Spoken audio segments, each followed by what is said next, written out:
The Adventures of David Perkins. Like, subscribe, comment. Hello and welcome to the Adventures of David Perkins. This time I'm walking around Jerusalem. I'll start off at the tomb of King David. King David lived around 1,000 years before the Common Era, and as king of the United Kingdom of Israel and Judah, he expanded the country and unified the people. David lived under the rule of King Saul. King Saul had become tormented by spirits, and to help alleviate his suffering, the king's council sent for David to come to court and play the lyre for the king. Israel was at war with the Philistines, and during the conflict, the Philistine champion Goliath challenged the Israelites to send out their best warrior to face him in a duel. David convinced the king that he could defeat Goliath, and is given leave to go out and face the Philistine. David wins the fight using a sling and is instantly hailed as a hero by the Israelites. One gentleman in the tomb kindly read part of the Song of the King of David for me.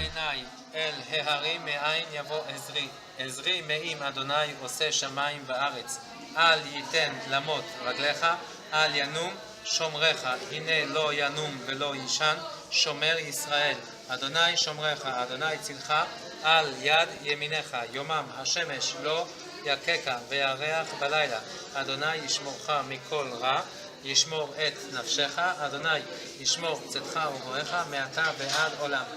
King David is celebrated to this day, both with silent devotion and in quite a vocal way.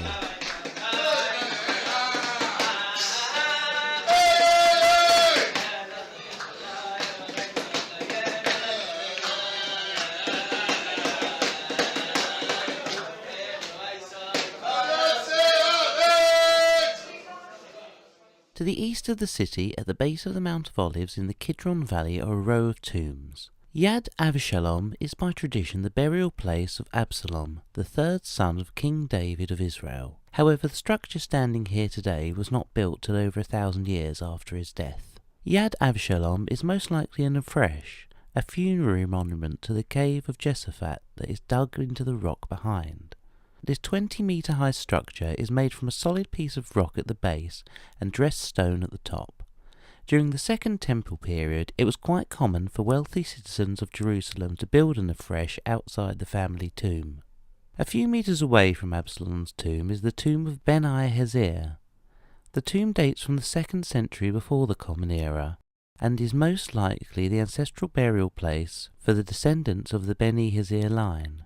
The name Hezir appears in the Tanakh, the Hebrew Bible, and Hezir is the founder of the 17th Mishmar, that being a ritual work group for a religious administration established during the reign of King David. Adjacent to the tomb of Ben-Hezir is the tomb of Zechariah. Zechariah was the son of Yehoiada, the high priest during the reign of King Hazar of Judah in the 9th century before the Common Era. After the death of his father, Zechariah publicly condemned the new king Jehoash and the people for their transgressions of the commandments. Unfortunately, this shaming didn't have the desired effect, and the king had Zechariah stoned to death in the priest's courtyard at the temple. About 150 years later, when Nebuchadnezzar II laid siege to Jerusalem, Nebuzaradan, the captain of Nebuchadnezzar's bodyguard, reported that he saw the blood of Zechariah boiling in the place that had been shed more than a century before.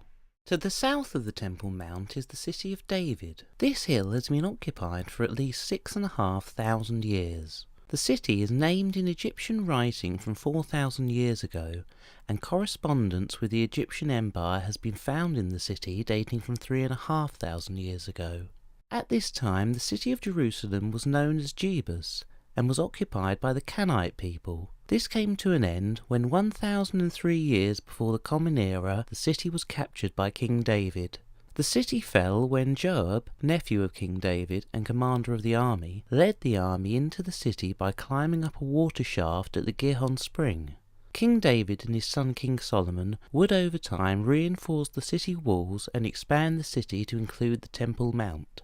Over the Mount's years of occupation, the various inhabitants have carved tunnels and channels into the hill. 701 years before the Common Era, Jerusalem came under siege by Sennacherib, king of the Assyrians. King Hezekiah of the Israelites did what he could to defend the city, and had this tunnel cut.